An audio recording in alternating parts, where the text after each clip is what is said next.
2022. aastal oli Tallinnas ja Harjumaal uusi korterid pidevalt müügiks umbes 100. See hakkas kasvama ja selle aasta veebruariks oli see arv juba üle 1100, mis tegi olukorra juba mõnevõrra äravaks, kuna arendajad ei suutnud neid realiseerida. Mõned kuud hiljem võib tõdeda, et see number on allapoole langenud. Arendajate jaoks oli see väga selgelt seisev raha. Kui maja on ehituses, siis kas ta on müüdud parasjagu või mitte, see korter selles majas siis pean silmas. See ei oma nii suurt tähtsust. Kui maja on valmis ja korterid on müümata, siis intressikulud tiksub peale, kommunaalkulud tiksuvad peale, hoolduskulud tiksuvad peale, aga midagi vastu ei tule.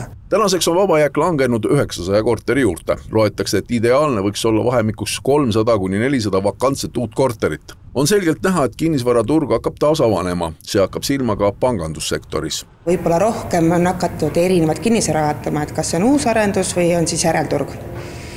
Mis selle taga on? Selle taga on mitu põhjust. Ma arvan, et meie ise näeme seda, et kui meil siin tulenevalt inflatsioonist ja erinevate kulude tõusust selline tarbijakrediidikindlus sai pihta eelnevatel aastatel, siis vaadategi pigem soodsamat kinnisvara. Et oma kodu ostmist ära ei jäetud, aga võib-olla uusarenduse hind oli natukene liiga kallis. Euribor on läinud langustrendi ja see tähendab, et ka laenu otsused tehakse julgemalt ning vaadatakse ringi nii uusarendustes kui ka otsitakse atraktiivset teise ringi kinnisvara. Meie kliendid tunnevad hetkel natuke veel rohkem järelturu korterite vastu huvi, aga nagu mainisin, siis uusarendus tuleb järjest rohkem ka.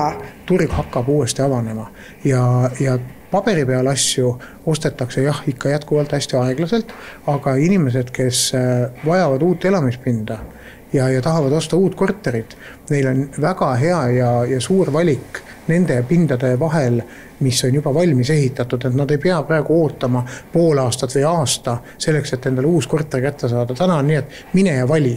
Ja see, et ta nüüd on 2 kuuga, ma arvutasin ka protsendi välja, 2 kuuga on 16% jagu see valmis, aga müümata uute korterite jääk langenud, see on ainult hea uudis.